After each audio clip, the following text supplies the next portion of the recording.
We are about a month away from rookie draft season, so we figured we'd farm out to you guys and ask you some of the rookie draft conundrums that you guys are going through. I know a lot of you guys might be wondering, these are my picks. What should I aim to be doing in rookie drafts? Of course, we don't want to just assign names to picks this early on in the process, but it is important to have a plan, a structure, an idea of the direction of the players that you might be looking at once you're actually faced with that decision on the clock. And a lot of the questions you guys submitted opened up some cool conversation points for us to talk about, which we thought would be valuable to those of you guys in the audience. And of course, if you have any other specific questions, you can leave them down below in the comments. But a lot of these questions won't be like, I have 105. Who should I take? It's more like philosophical ideas based on your team structure and that kind of thing. So a lot of cool conversations coming up. Definitely should be a fun one. Danny, how you doing? Doing well, doing well. And yeah, we are officially in the month of April. The NFL draft is less than a month away. We're getting excited. Obviously, we're going to be talking about some rookie picks, talking about some sleepers in today's video. Should be a very engaging discussion. Can't wait to get through it. Yeah, for sure. So without further ado, let's get right into it.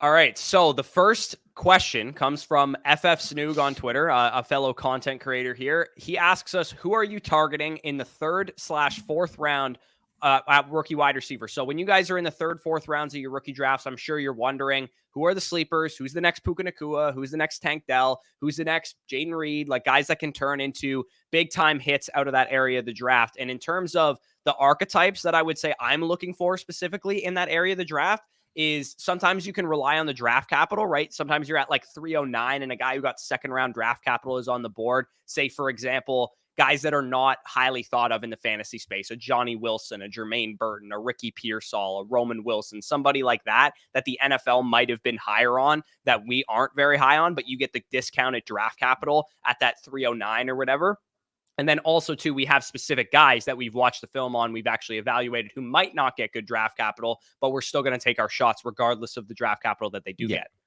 Yeah, 100%. And in terms of, some specific names, because obviously you mentioned, guys that should be available in that 3rd, 4th round. I mean, we're talking about Keon Coleman up or most likely going to be off the board. After that, I mean, the guy that really sticks out to me, and I'm sure we're just going to be talking about both of the UW wide receivers, but outside of Rome Odunze, we think that whole trio of Rome Odunze, Jalen McMillan, Jalen Polk are going to be real ballers at the next level. Jalen McMillan, we both compared to a guy like Jackson Smith and Jigba. Jalen Polk, you had him graded to Rashee Rice, which obviously the news now, kind of funny. Like if you imagine he ends up with KC, and then obviously I ended up comparing him to a guy like Tyler Boyd. So those guys I feel like would be really good values if they're available in the 3rd round on. In terms of other sleepers that might go a little bit later in your drafts, pending draft capital, Malik Washington, obviously very fun, meets a lot of the thresholds we want for him from a metric standpoint. Fun, yards after catch type of player, can work all 3 levels of the field, in my opinion, at the next level. And if he goes end of the 3rd round, if he goes 4th, 5th round, he's a worthwhile stab in that 3rd round of your rookie draft.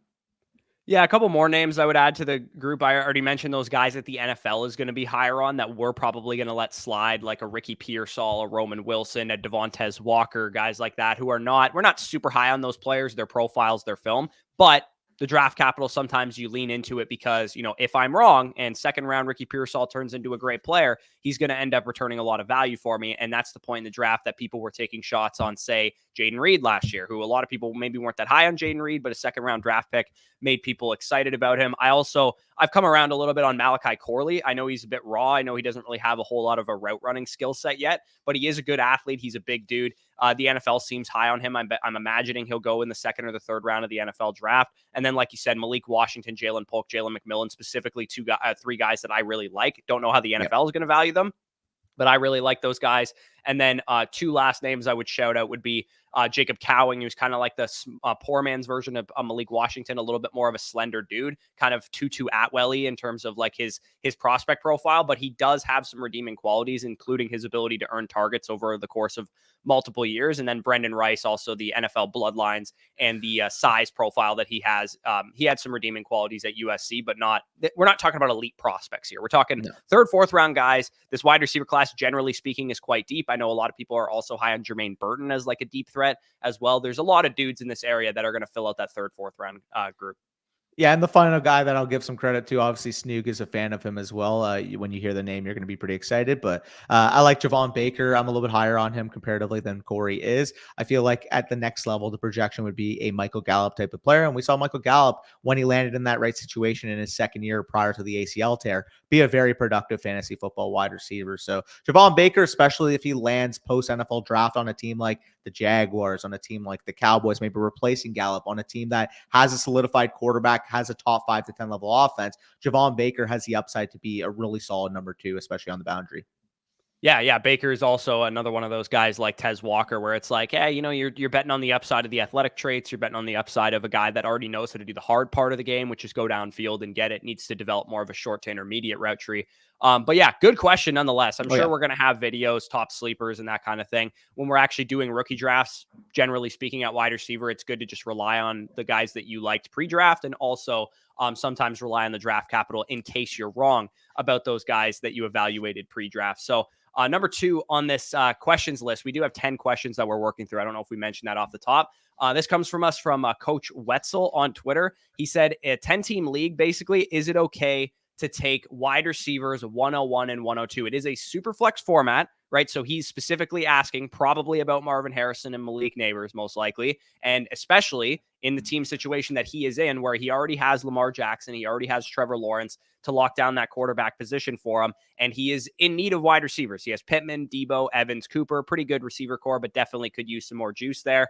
And he said he's basically considering going wide receivers at 101 and 102 because he also holds the 106 and feels like there's a good chance Drake May, Jaden Daniels, maybe even a JJ McCarthy on the Vikings or something like that would make some sense at 106. So especially when you have picks and you have a good quarterback core already, what's the right answer to this question? So if you're going to do it at 101 specifically, Marv versus Caleb, I think is a really solid discussion. And a 10-team superflex, given your quarterback core, I'm not opposed to taking Marvin Harrison Jr. there, though I would say if you have the 101, my first reaction is seeing if you could trade that pick for a CeeDee Lamb, for a Justin Jefferson, for a Jamar Chase, even if you have to add, let's say, a second on in a 10-team format, because realistically, the top end talent is what matters in a 10-team league. I'm assuming this is probably a start 9, start 10 type of league. You need the top end level talent. So if you have to add a second to be able to get one of those top 3 receivers, I'm cool with it. But also, if you have to just stick and pick Marvin Harrison Jr., I'm not going to fret. So let's just say the 101 asset, you're not able to trade. You do take Marvin Harrison Jr. Then at that point, it's, are you taking Caleb Williams? Are you taking Malik Neighbors?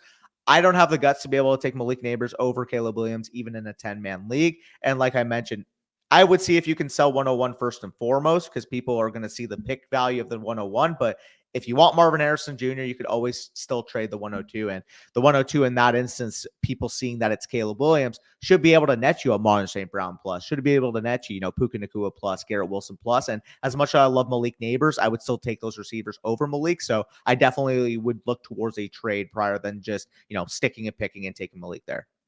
Yeah, and we did a video basically breaking down the pick strategy from picks 1 to 4. And the thing that we kept saying over and over again was do your due diligence. If you want to take Marvin Harrison and Malik Neighbors 101, 102, to me, that's a smidge early. What you want to do instead is say you do want to take Marvin 101, like you said, and you still want Malik Neighbors, go to the pick owner of 103 and 104, see if they need a quarterback, see if they'd be willing to come up for a falling Caleb Williams, because to your point, the 101 has more pick value, but in a 10-team league, if you sell that 101, you're risking them taking Marvin Harrison Jr. If Caleb Williams is on the board at 102, the person who's making the trade might view that as a falling value because he goes 101 in a lot of other drafts, and you might be able to get 103 or 104 plus even just a second round pick. You didn't actually have to select Malik Neighbors over Caleb Williams, and you still got the guy that you wanted. And then also too, in that video, we talked about exhausting the veteran market on the 102. If you don't want to take Malik Neighbors there, you could sell that pick straight for Garrett Wilson plus, or sell that pick straight for whatever wide receiver you can get up to. You probably can't quite get up to Justin Jefferson, CeeDee Lamb, or Jamar Chase, but maybe you can. Jefferson's a little bit on the downslope because of the quarterback situation. People aren't quite as high on Jamar Chase in some leagues. So it's possible that you can maneuver the board and work around it. I do think, generally speaking, knowing that you have the 106, earmarking that pick for a quarterback is not a bad idea, though. Yeah, I would agree. I mean, to be honest, with Lamar and Lawrence, unless you're completely barren at the third quarterback spot, but if you have even a Bryce, a Levis, maybe a contending quarterback like a Stafford or someone like that, I'm not even opposed to just going wide receiver, wide receiver, wide receiver in that instance. Because, I mean, although, Pittman, Debo, Evans, Cooper are solid names, I will say that in a 10-man league needing the star power at the top, being able to build for the solidified future around Marvin Harrison Jr., around Malik Neighbors / one of those top receivers we mentioned earlier, and around a guy like Rome Odunze would also be a pretty sweet proposition. Yeah, and he didn't mention what his tight end situation is, but it also could be a Bauer Right. spot as well at 106 there. But yeah, I mean, you have a number of different avenues you could go through. I would say, generally speaking, let's say you're absolutely stuck. You are screwed. You can't trade these picks. Nobody's trading you them because they don't value draft picks or whatever. You can't get the type of wide receiver on the veteran market that you want. You haven't been able to successfully trade down from 101 or 102 to go into an area where Malik Neighbors is supposed to go. If that were the case, you've done all your due diligence, it's not possible. Are you taking 101 Marvin Harrison and 102 Malik Neighbors? Personally, I'm just taking the value. I'm going Marvin and I'm taking Caleb, and hopefully I'll hope that Rome Odunze falls to me at 106 so I can still get a number 2 wide receiver in this draft. But to me, I can't straight up pass on Caleb Williams for Malik Neighbors. No, I agree. I'm the same page. And the biggest problem that people have is like, oh, I exhausted all my resources for trying to trade the pick. Do I just settle and take the receiver? It's like, well, no. If you take Caleb Williams, you know what you do next? Lamar Jackson, what can you get me? Trevor Lawrence, what can you get me? If you cannot sell Caleb Williams, you have 2 other quarterback assets to be able to sell to pique the interest of your league. Yeah, and you also have other wide receiver assets too. It's not like your receiver core is barren. Like, you're going to have a good ass receiver core regardless. So the next question that we got here is from Alex here. He has kind of a similar question. He has the 101 in a Superflex rookie draft. He is not a competitor. He already has Burrow, Murray, and Watson. So again, very similar situation, basically asking, should I just take Marvin Harrison Jr. or should I move this for pieces? Again, we already talked about idea of selling this pick for a CeeDee Lamb or a Justin Jefferson or a Jamar Chase. He said, keep in mind, nobody has multiple firsts yet. So it is the league's first rookie draft. So again, he did mention he's not a competitor. So I'm pretty sure the reason he mentioned this other stuff to us is because we might have said at 101, can you get a Godfather offer for Marvin for Caleb Williams? And I'm guessing he's saying that's not possible because this league just started. Nobody's going to have a lot of draft picks. For me, again, given your team situation, Burrow, or Kyler Murray, and Deshaun Watson, I'm okay with taking Marvin Harrison Jr. here, but again, exhaust all your options. 3 separate scenarios we got to go through here. A, can you sell the 101 for a receiver better than, Marvin Harrison Jr. or a receiver valued similarly to Caleb Williams on the open market? Can you get one of the top 3 guys, basically, is what I'm saying. Or St. Brown even too. St. Brown plus I would want, because I would still take Marvin Harrison Jr. over St. Brown. So I would want at least a plus on top of there. So that's first and foremost. If you are unable to sell that pick for one of the top 3 receivers or a Monroe St. Brown plus, then there's 2 separate value bundles that me and you were talking about off camera. You can either take Marvin Harrison Jr. at the 101, have Burrow, Kyler Murray, Deshaun Watson, Marvin Harrison Jr. Or if you value Caleb similarly to Burrow, I think Burrow can be able to net you one of those 3 receivers, maybe even plus in some formats, given, a lot of leagues that we see, the quarterbacks are valued extremely high, especially compared to some of the receivers. See if you can do it for straight up plus or straight up or potentially plus. So that's your options here. You can either go with Burrow, Murray, Watson with Marv as the receiver, or you can try to sell Burrow, take Caleb Williams, and then if you got like a Lamb, a Jefferson, a Chase, that would be the receiver in that instance. Yeah, and then to me, the other scenario would be sell one of your other riskier quarterbacks. Because to me, I'm a little bit higher on Burrow than you. I know he's a little bit older, and you're probably thinking, hey, just reset the clock with Caleb Williams or whatever. You move off of Burrow. To me, Murray and Watson are risky quarterback assets. And I would only like to have one of them if possible, especially knowing that, in a super flex league, it doesn't really make sense to have 3 awesome quarterbacks. So if you had taken Caleb Williams in this situation, you'd have like potentially 3 awesome quarterbacks plus a good 4th quarterback in Deshaun Watson. So can you sell Kyler Murray instead of Joe Burrow for Garrett Wilson, or get up to Amon-Ra St. Brown using another piece, or even a Puka Nacua or a Chris Olave or Drake London plus or something like that? Maybe you could do something like that with Kyler Murray.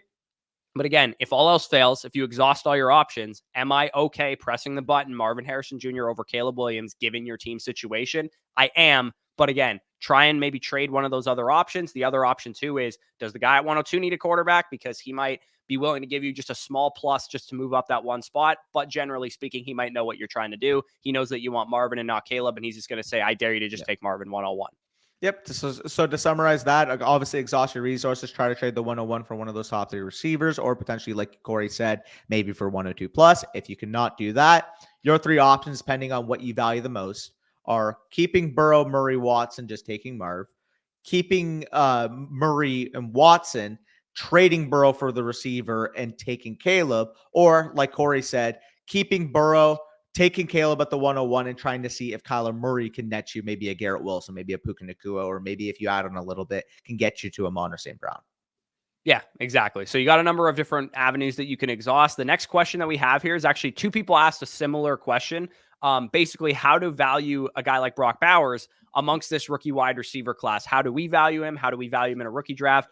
Nick, our buddy here, asks us Rome Odunze or Brock Bowers, assuming at 105 that Marvin, Malik, and Caleb are gone. So Caleb going that high is a little shocking to me, but generally speaking, I guess this would be 104. Sorry, not 105. Rome Odunze or Brock Bowers, in my rankings, even in a tight end premium format, I still have Rome Odunze higher. In a one quarterback league, maybe you make the argument that having an elite tight end is a little bit more of an advantage or whatever. But again, it's PPR. I personally value Rome Odunze that high. Brandon's question is Malik Neighbors or Brock Bowers. He said he's a rebuilding team. He really likes the idea of getting a good rebuilding tight end. Bowers probably the gold standard for that. But he said he's having a hard time passing on a quarterback at 105 if they're potentially there. Jaden or Drake May is possibly going to be there. Or a guy like Malik Neighbors at 105 for a guy like Brock Bowers. So he has 101, 110, 201, 206, and 207 also. He wants to get Brock Bowers ideally in this situation, but he's like, I don't know if I can take him 105. And I would agree with that assessment. Yeah.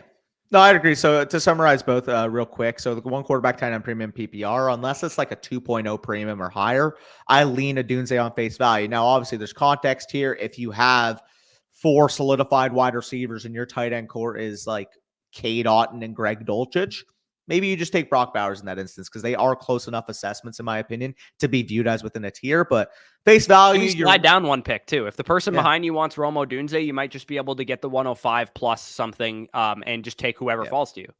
Yeah, for sure. So that's how I evaluate it is regardless in both situations, unless there's a 2.0 tight end premium or above. If I'm in an even situation, let's just say this is a startup context and I have even needs at both quarter or wide receiver and tight end, I would take the 2 wide receivers before I take Brock, but then I would also take Brock over whatever next receivers on the board because that's just how I view Malik Neighbors and Rome Odunze, to be honest. Like obviously Marvin Harrison is, the golden child of this wide receiver class, but Malik Neighbors and Rome Odunze are really freaking good number 2 and number 3 wide receivers to have in a class. Like, to be honest, each of those guys would be wide receiver 1 overall caliber in other classes.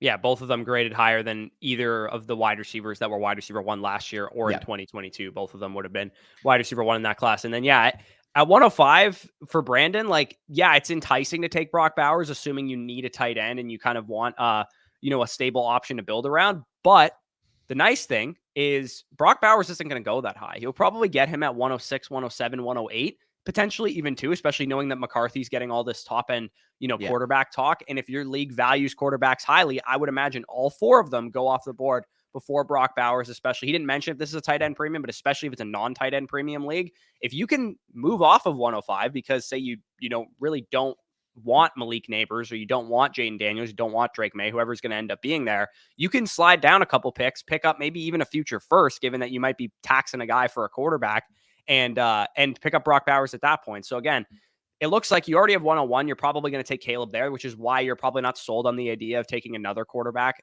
But again, I would take Malik Neighbors, assuming you have to stick and pick here. Yeah, no, for sure.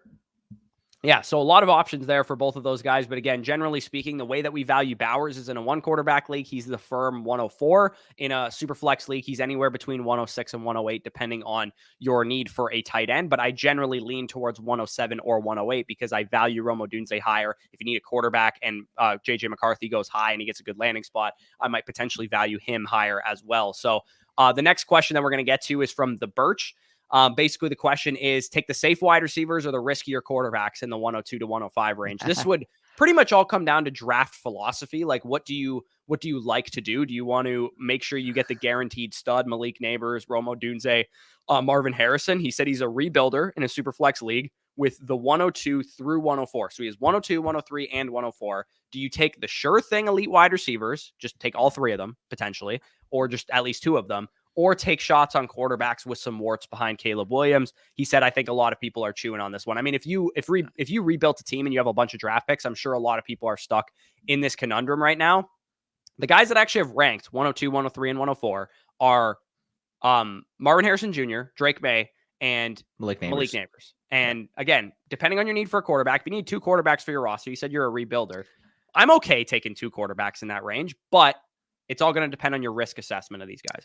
So I think the context is a little bit misspoken here. So I'm thinking he's asking if you have one of those picks. So assuming you're a rebuilder, let's just say you have an even need at quarterback and wide receiver. Maybe you have one highly valued quarterback in an ambiguous room after that. And maybe you have, 1 or 2 set wide receivers in an ambiguous room after that. If you have an even need at both these spots, are you taking the riskier but higher upside at quarterback? Or are you instead trying to just get the building block at wide receiver? Let's say your decision comes down to it. You're at the 103 right now. Again, even need both sides. It's Drake May / Jaden Daniels for some people versus Malik Neighbors. Okay, yeah, that's definitely a different way to look at the question if that's what he meant, for sure. To me, again, it's going to come down to team needs, and you kind of played the scenario in which they're even. It's like you could use a quarterback, you could use a wide receiver. If you could use a quarterback, to me, I'm taking the shot on the quarterback, most likely, especially if Drake May goes to a great landing spot like the Minnesota Vikings or, whatever team. Again, you got to evaluate these quarterbacks knowing that they could miss because that's the nature of the quarterback position. Yeah, Malik Neighbors is probably the safer asset to go after. So if you are risk averse and you're sitting there with the 103 and you're like, you know what, I'm not going to take a shot on this quarterback class. I already have, say, Justin Herbert, Will Levis, and Geno Smith, and I'm fine rolling with that. And maybe I can buy another quarterback later. Then sure, just take Malik Neighbors there at 103. The other thing too is you can also trade for veterans. So if you don't like this quarterback class and you're just like, you know what, I would rather just sell the 103 for Trevor Lawrence or sell it for Kyler Murray plus or sell it for Jordan Love or something, you could always do that as well. Yeah, and you generalize here, you say 102 through 104. I will say I would kind of view that as different tiers. Like, for example, like obviously the context would be if Drake May ends up as a Viking, it may be a closer decision. I would have to see what the market value difference would be between Drake May and Marvin Harrison Jr. in that instance, because I still feel like Marvin would be valued higher from a consensus basis. But that becomes a closer decision if you need a quarterback versus if you don't. The context of this range just depends on what you need. And from a face value standpoint, you need both kind of evenly. I would view it as Marvin Harrison Jr., Drake May, Malik Neighbors, Jaden Daniels in that order.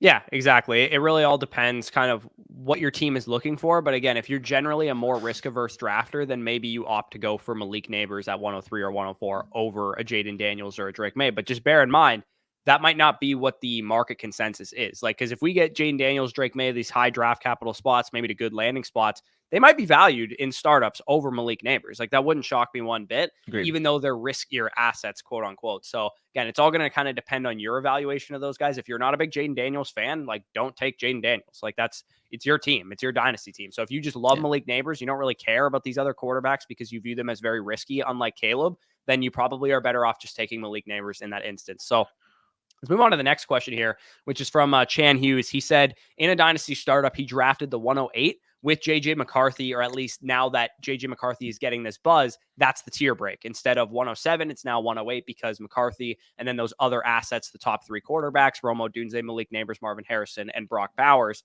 He said now unsure if he even makes it to this pick. So his thought process was out of the startup, he had a weak quarterback core. He was going to take the 108, assuming that JJ McCarthy would be that guy. Now he's asking, should I, maybe package 201 plus 108 to get up in the draft to make sure I get a quarterback? And he said, I don't want to get taken advantage of. I'm like, my question would be, how high does 201 get you? Because if it can get you to 104 or 105, then absolutely. Because then at that point, you're not even talking about Drake May or JJ McCarthy. You're talking about Drake May or Jaden Daniels. Correct. And also the other context here, start 9 league. He has Puka Nacua, Garrett Wilson, Drake London as his top 3 receivers. He has Mark Andrews as his tight end. So the question would be obviously, just Roma Dunze, Brock Bowers. But in this instance, he's basically saying, I'm really good at receiver. I'm really good at tight end. I'm a little bit iffy at quarterback there with Kyler, Kirk, Darnold, and 108 as his main quarterback leverage assets. I agree with Bush. Like, if 201 plus 108 can get you into the top 5, I'm doing that trade every single time. If it's, 108 plus 201 to go to 106, to go to 107, I don't think it's worth it at that point. Because as much as I like JJ McCarthy, I do view him as being in the tier with those other guys. Whereas I would need to get a tier above if I'm giving up the asset of the 201 in such a good class that this year represents. Yeah, and if worst case scenario you screwed the pooch in 108, like McCarthy goes off the board 106 or 107 because he went to the Minnesota Vikings and everybody's excited about him. I mean, you have other options at quarterback. You could probably sell the 108 asset, which in that case, if McCarthy's gone, will be Romo Dunze or Brock Bowers. Maybe that gets you Brock Will Purdy, or Levis? maybe that gets you Tua Tagovailoa even potentially, or maybe it gets you somebody like that Dak Prescott if you're trying to compete this year. Like you have Yeah. options with that pick that you don't just have to pigeonhole it into JJ McCarthy. If McCarthy's there, Yeah. good, and you like McCarthy, that's fine. But for me, it's like, okay, I drafted this pick with the assumption that JJ McCarthy would be there. And if he's not, maybe I have to exhaust other avenues to get a quarterback asset. Maybe the other thing too is like you have all these other wide receivers and other players. You could always just draft Romo Dunze hypothetically if he falls there at 108 and move off of one of your other wide receivers for a quarterback asset. Yeah, no, I would agree with that. I wouldn't trade up like I said for a same tier asset, but like you said, if you can parlay that value of the 108, maybe you add a little bit to get to Brock, to get to Dak, to get to Tua. Maybe somebody might even be willing to add you Will Levis plus for that 108. I'd be willing to do a trade like that, or like Corey said, if you take the wide receiver in Roma Dunze, maybe Puka Nakua can net you Drake May plus, can net you Kyler Murray straight up. You have other avenues to be able to explore here. Obviously, it's not ideal because you drafted it with that in mind. But at the same time, if JJ McCarthy is getting that buzz, that just means that the value of that 108 pick inherently grew anyways. Yeah, and I know the point of this video is to like make a plan with your rookie picks, but again, you don't want to look at that pick that it's JJ McCarthy and nobody else. Like that Yeah. pick is a valuable asset simply because it is catching the end of a tier break. So that pick was still a wise asset to draft, even if McCarthy gets steamed up beyond the 108. That just means that one of the other better players is going to get pushed down to you, Romo Dunze, Brock Bowers, or whoever. So I would feel pretty good about just having that pick in general, and you have a lot of flexibility to move off of it for a quarterback asset, even if JJ McCarthy is not the guy that you end up selecting there at 108. So the next question that we have here, 7 question out of 10 is Takaden basically says he needs to consolidate. What is he to do basically if he is unable to consolidate? So he has the 110 and the 112 in a one quarterback PPR league. So one quarterback, 110, 112. We're probably talking about the tail end of the top, 10 or so wide receivers. Maybe you're looking at one of the higher end running backs, maybe, whatever. Maybe you need a quarterback and a quarterback position falls to you at that point. He said, if I can't get anyone to trade moving up, moving down, or future picks, should I just draft my best available value and try and trade that player later on? Or is there a point that you would reach a bit rather than hoping that the drafted player brings back more pick value down the road? So, I mean, worst case scenario, let's say you're on the board 110, 112. You're trying to package those picks to move up in the rookie draft. You're trying to move back in the rookie draft because you don't view it as a huge tier break or whatever. Whoever your best available players are at 110 and 112, I'm probably just taking them. And if you don't need a quarterback and your best available player is Caleb Williams on the board at 110, try and move off the pick. But worst case scenario, just grab them to your team and, hold them on and maybe move off of your current quarterback or move off of Caleb once people see him actually play games.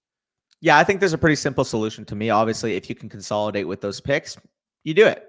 If you are unable to consolidate with those picks, you take your best players available. You don't take for need because ultimately, like you said, people may be hesitant to make the trade at the draft.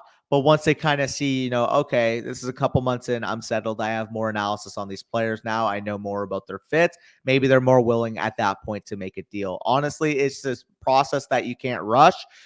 Sometimes, like you said, you want to make that deal right away. But realistically, if you are unable to make the deal, take the best value on the board and then be willing to trade after if you need to. Because again, you're trying to consolidate. And obviously, it sucks having to actualize the pick to a player, knowing that the liquidity of the pick is inherently going to be higher than the liquidity of the player. But if people are unwilling to trade for the picks, you don't really have much else to do to be able to do in that spot. Yeah, exactly. It's like you can only sell something to a thing When that there's a has a market. buyer. And right now, nobody's going to buy the 110 and the 112 without knowing who's going to be there, without knowing the tier of wide receiver you're getting. Because I'm sure everybody wants Xavier Worthy or Brian Thomas Jr. or Adonai Mitchell, whatever receiver they like in that second tier, but they're curious to see if they actually make it to that 110 or 112 area. But when you're actually on the clock or when you're closer to the rookie draft, you might have a better idea of what assets you're actually looking at. And it might make that pick a little bit easier to move off of. And hell, maybe you don't even want to move off of it because you think that you're going to catch the end of a tier break or something. Yeah, no, absolutely. All right, so that was a pretty straightforward question. Let's move on to Bailey's question here. He does say here he has quarterbacks at 1+3 or which combo of quarterback / wide receiver to take. So he has the 101 and the 103. It is a super flex full PPR tight end premium. He said we've talked about it before.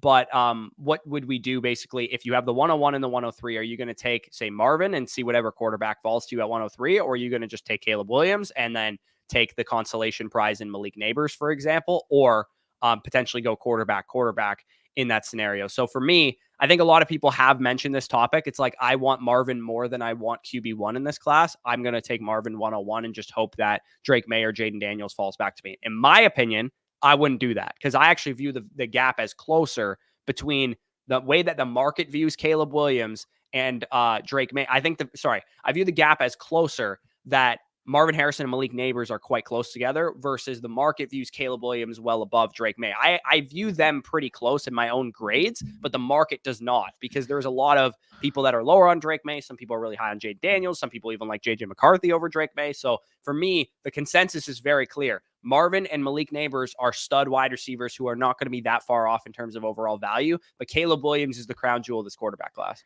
Yeah, so for context here, he doesn't share the team, but he has one solidified quarterback with CJ Stroud on the roster. So that's good context to have, knowing that you have CJ Stroud here. Regardless, so it really comes down to the value bundle that you prefer personally. Again, exhaust your resources. If you really do not want to take Caleb Williams at 1 and you believe there's a good chance that Drake May makes it back to you at 3, instead of just taking Marvin Harrison Jr. at the 1, try to see if that, of course, I can buy you the top 3 receivers. I say that in every single contextual question when it comes to 101 and not needing a quarterback there. But it is very, very obvious. Like, if you need a wide receiver and you can get one wide receiver valued more than the top receiver in this class, you have to exhaust those resources. But like I said, it all comes down to the value bundle you prefer. Do you want Caleb Williams and Malik Neighbors? Do you want Marvin Harrison Jr. and Drake May, hypothetically, or whatever asset the 103 gets you? Me personally, like Corey said, I think Caleb Williams is such a sure thing. We know about his landing spot. We know about the situation in Chicago, having those weapons on the outside, having the 9th overall pick. I'd be shocked if Chicago wasn't a fringe playoff team right off the bat. You already have CJ Stroud, but I can definitely see a scenario where the market propels Caleb Williams to CJ Stroud status if he has a good year 1. As much as I love Marvin Harrison Jr., like you said, Malik Neighbors also graded out as a top 10 level prospect. So for me personally, I would rather have Caleb Williams and Malik Neighbors if I have the choice just strictly on prospects. But of course, see what those picks can lend you if you want to go otherwise. Yeah, it really all depends on your opinion on Caleb Williams, because I'm sure maybe Bailey's one of the people that just doesn't like Caleb Williams. And if you don't like Caleb Williams, that's fine. Take Marvin and whatever quarterback falls. Again, exhaust your options, like Danny said. See if you can trade for a top end wide receiver. See if you can trade down from that 101 even to the 102. If you're just like, I'll just take Marvin and whatever quarterback falls, and the person in your league, and you know your league better than we will take Caleb Williams 101, then try and trade down one spot to 102 and see if you can pocket a future second. Or again, anything will help, as long as you're not just going to take Marvin over Caleb without doing your due diligence first. So he also asked, like, just a brief question: should I sell Marquise Brown? Should I keep Marquise Brown? Given this Rashee Rice news, I would be more likely to keep Marquise Brown, just given that I don't think you're going to cash out for some huge return on Marquise Brown. If you could, for sure, like if somebody's going to give you a top 10 rookie pick this year for Marquise Brown, then absolutely cash out on him right now. But to me, I just view his value as more of like a 1-2 turn pick, probably more so in the early second range. So if people are not going to, if people are going to underreact to the Rashee Rice news, then just hold him. But if somebody's willing to give you, like I said, a top 10 rookie pick, I'd be fine just totally re-rolling him into a new prospect. So his current projected market value is roughly about like the 201 to 203 range. I mean, it really depends on your team. Obviously, you mentioned that you're coming out of a rebuild. You're going into your house money window. He mentioned in the recent Dynasty decisions he sent this team to. If I can liquidate for an early second in this class, I still do that, to be honest. I would. I wouldn't. I would hold Marquise. Just given the Rashee Rice news, I think that you might have a little bit more upside for value accumulation there. But generally speaking, I think he's worth an early second. So it's what you think of Marquise Brown. If you don't really like Marquise Brown, you don't believe in Marquise Brown, then you want to sell him for the 201, that's fine. I just think that for me, I would probably not sell him unless I'm getting a 1 for him. I just have a tough time given the situation that you're in. Like, realistically with Marquise Brown, he's going to be 27. You can transition that into a wide receiver that probably has better value accumulation, in my opinion, because realistically, Rashee Rice, what happens to him? That is the biggest news for Marquise Brown's value. Like, even if he goes out there, has 1,100 yards with Mahomes, he's still going to be a soon-to-be 28-year-old wide receiver. And if you can tell me right now, I can liquidate. So let's say on what's it called? Keep trade cut. It says Will Levis, 203, 2024 early second, give or take. I'd be willing to liquidate at that price, given the context of your team, knowing that you have a youth build and knowing that you could potentially bank on an Xavier Legette gaining a ton of value if he has a better rookie season versus Marquise Brown having a good season and potentially not getting value because he's an older receiver. Yeah, that's a good point. It's especially considering you're not a competitive team, like you said, early second round. Again, hopefully you can hold out for a late one, given the nature of what this implies. If Rashee Rice catches a huge suspension, you suddenly might have the number one receiver for Patrick Mahomes, which will hold a lot of value and I think should net you a first round pick, even if it's a future one in 2025. So, or actually, a second last question we're going to talk about in this video is Ryan Brolo's question. He says, what to do with the 103 asset in a one quarterback, basically. It's a 12-team one quarterback, start 7. So very shallow league, 103, 203, 303, etc. is what he has a bunch of like pretty solid options. I would say his team is kind of stuck in the middle at this point in time. And he said, I've wanted to trade up and trade for 101 or trade down a couple spots in a one quarterback league. Again, he's looking for volume of assets. He's not really ready to compete at this point in time. And he basically says, like, I would like a top running back plus a move down to 105 to 107. Could most likely be done moving that 103 because, I mean, I'm sure Ryan understands that the 103 is a valuable asset. You are going to catch that top tier of Marvin Harrison, of Malik Neighbors, of Rome Odunze, and Brock Bowers. If you were in his situation, you had it's a shallow league. Studs is all that matters pretty much in a start 7-1 quarterback league. Yep. I tend to just lean towards taking Odunze in that format. Tend to lean towards taking a Dunze, or if the cost to move up to 101 is very cheap, maybe it's 103 plus 203 plus 303. It probably won't be that cheap, but hypothetically, if that's all this guy wanted was just your picks this year, I'm cool with making that move for Marvin Harrison. Like you said, in a start 7 league, depth does not matter at all. Like that guy, he doesn't have depth on his roster. That's the only thing that would deter me from like outright selling a lot of depth to get a top asset, because outside of Chase, Higgins, and Smith at wide receiver, he has listed trash. Kenneth Walker, trash after him. Pitts, it's all he really has. Purdy and Carr and stuff in a one quarterback league are not moving the needle at all. He has all of his 2025 picks, so I'd be willing to do that personally, especially knowing that you're not competing right away, going up, getting the staple asset that realistically, I mean, there's a scenario where Marvin Harrison Jr. is the 101 overall in one quarterback startup leagues next year. And in a start 7, man, that might be able to net you the equivalent of 5+1s of value at that point. Yeah, that's a good point. And it really all depends what the price tag is for that 101. Because if it's 103, 203, and a fodder piece, like, yeah, absolutely go and make that move. But if you have to give up your 2025 first or something to go make that happen, I probably wouldn't do that. Question for you. Say that guy's asking for Kenneth Walker plus the 103, and maybe he gives you 101 plus a piece back. I'd probably do that. Depends what the piece is. If he gives me an early second or something, or a mid-second back, I'd probably do it. Yeah, no, I would agree. So like that's the context there. It really depends on the price of the 101, because again, 101 in a start 7-1 quarterback's inherently going to be more valuable than 101 in a 12-team super flex start 12 or 13 league. Like that's just it's going to be how it is. The top end assets are going to be propelled even higher because there's less players in the starting lineup. So if you can get it done for, less than absurd prices, I'd be willing to do it. Yeah, no, let me ask you the other side of the coin. If somebody offered you 106 in their 2025 first for the 103, would you do it in this league format? Assuming that first is going to be mid to late. No, you'd want more than that? Start 7-1 quarterback, that mid to late first isn't doing anything for me, knowing that I'm falling from Rome Odunze to, I mean, as much as I like Brian Thomas Jr. or somebody like that. Yeah, it's just, in a start 7 specifically, I can't do that. Okay, yeah, that makes some sense. I feel like, again, unless you're getting a pretty good package to move down, you're probably most likely just better off taking 103 Rome Odunze, or like we said, maybe seeing if you can sneak up a little bit to 101, 102 to get one of those other guys. I would be much more likely to go to 1-1 than I would be to 1-2, because to me, I just don't view Neighbors and Odunze as much of a tier break as some people do. I think they're both really stud prospects, basically. So final question of the video is from Sully here. He basically asks, when you have a lot of picks, he has 101, 103, 109, 110, 111, and a bunch of seconds, to 7 of them. He said his team is barren. It's probably an orphan that he took over. He didn't actually leave that context. Basically, he said he had some bad luck with some of his first turnout last year, I think.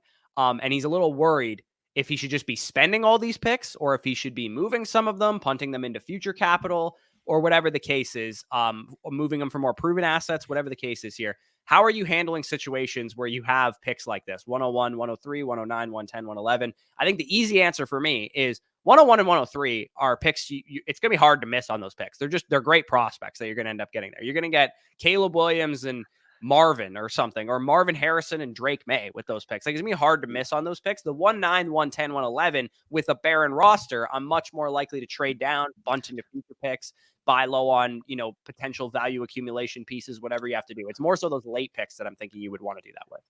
I'm much more willing to make my selections in the second than I am the 109, 110, 11 in this instance, specifically because I think the 109 through 111, if I really wanted to, can net me future first round liquidity. And it's always good process. Let's just say hypothetically, you have the 111 and somebody's willing to offer you the random 2025 first for that pick.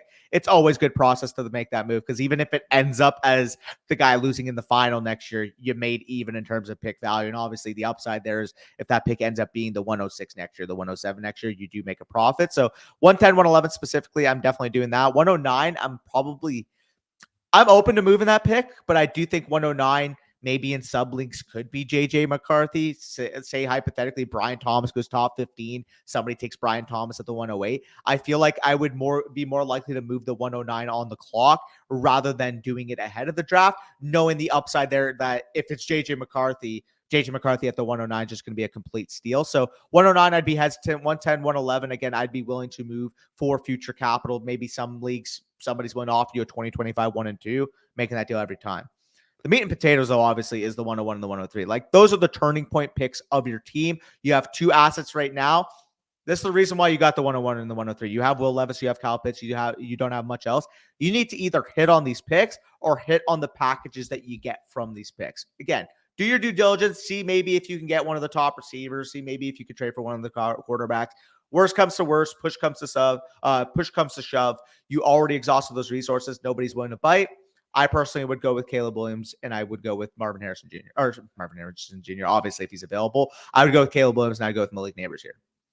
Yeah, I think it's much easier to just say, sell those picks for a top receiver or whatever when you're a competitive team that lucked into the 103 or the 101 or something like that. When you're a rebuilding team, I'm actually just very likely to take the players on the board in that situation, because those young players accumulating value is going to benefit your team a lot in the long term. The 103 specifically, because it is kind of a tier break 1-3 to 1-5 for us, I'm okay moving down and moving around from that pick if you needed to. Like, if somebody wanted to come up to 103 and grab Malik Neighbors from you, and you could move down to 106, pick up a future first and a random second or something and grab Odunze and pocket the value, like, absolutely go ahead and do that. But again, that 1-1 and 1-3 are going to make big differences for your team, either, like you said, because of the players that you hit on or the packages that you hit on for moving off of those picks.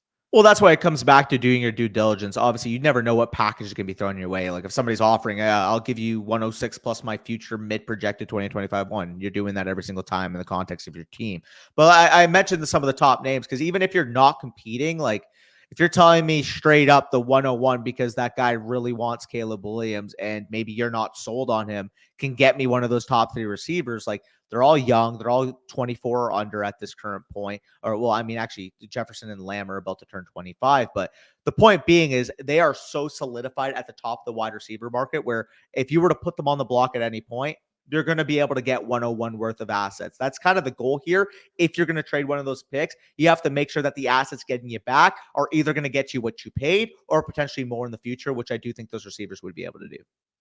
Yeah, it's definitely possible that's the case too. I mean, 7 2s in this class too is going to net you some good hits, hopefully. Like, those are the picks. Again, do your due diligence and make sure that you can scout properly. And if you want to just trust our opinion on that, obviously you can do that. Sully is a Mother Flocker tier member, so he has access to our rankings, our draft guide, and all that kind of stuff. So 7 2s, I mean, you should walk out of there with 4 or 5 good players if you're hitting at a decent clip. Yeah, no, 100% agree. Absolutely. So again, this was the end of the video. Basically, we were just going through off the cuff, answering some rookie draft questions, trying to give you guys a solidified plan to go into your rookie drafts with. Notice we didn't say like absolutely 100% take this player at this pick. It's more so these are the players you're going to be looking at.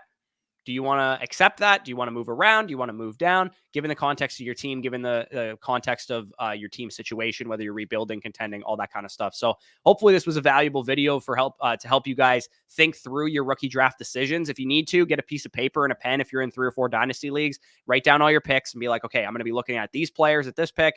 given the context of my team, do I like that or do I not like that? Maybe I need to make some moves as a result. And feel free to leave any questions for us down below in the comments. Of course, if you do want access to our rookie rankings, if you want access to our dynasty rankings, Superflex, one quarterback trade value chart, the link down below for that will be in the description. That is flockfantasy.com. Promo code FSC gets you 30% off, a 7-day free trial, 6 months for free if you sign up annually as well. If you sign up annually, you get a free Zoom consultation with one of us. So if you want to sign up annually now and save that Zoom consult for your rookie draft, and you have 3 or 4 dynasty leagues and you want a real plan of action, you can sit down with one of us basically, and we can go through that personalized in depth for your league and based on what your league mates might be doing. It's a very, very valuable resource, I think, that we offer here. So make sure to take advantage of that. But with that being said, peace out, and we'll talk to you soon.